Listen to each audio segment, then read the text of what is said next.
नमस्कार दोस्तों, स्वागत है आप सभी का एक बार फिर से मेरे YouTube चैनल रेयर फैक्ट्स में। दोस्तों, आज की वीडियो में हम बात करेंगे राष्ट्रपति चुनाव के बारे में।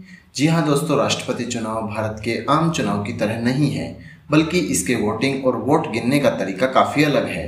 इसमें खास तरह से राष्ट्रपति पद के चुनाव की प्रक्रिया पूरी की जाती है।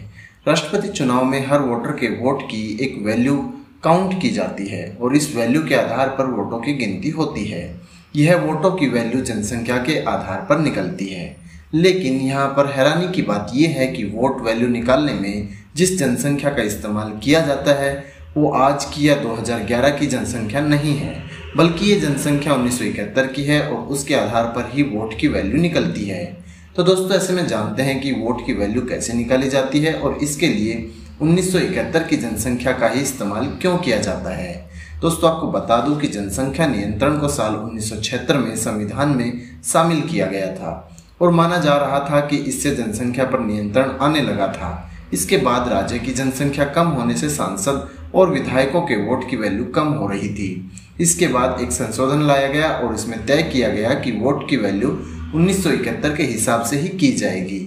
साथ ही यह भी कहा जाता है कि इमरजेंसी के दौरान दक्षिण भारत से उठ रही आवाज़ों को शांत करने के लिए श्रीमती इंदिरा गांधी जी ने 1976 में संविधान में 42वां संशोधन कर दिया और इस 42वें संशोधन को मिनी संविधान भी कहा जाता है। इस दौरान इंदिरा गांधी सरकार की ओर से राष्ट्रपति चुनाव के लिए बदलाव किया गया था कि जनसंख्या नियंत्रण और परिवार नियोजन को समवर्ती सूची में शामिल कर दिया गया था।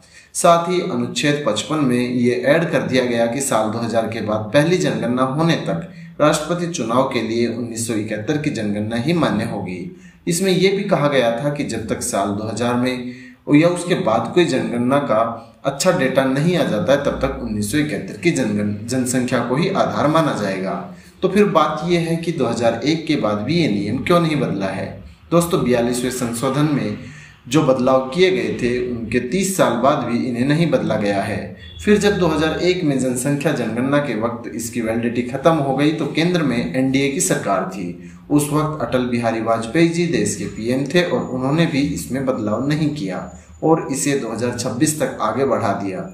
बढ़ती आबादी के मद्देनजर राष्ट्रपति चुनाव का आधार भी नई जनसंख्या को बनाया जाए, लेकिन उस वक्त केंद्र में काबिज अटल बिहारी वाजपेयी की एनडीए सरकार ने संविधान में संशोधन कर बहस पर रोक लगा दी।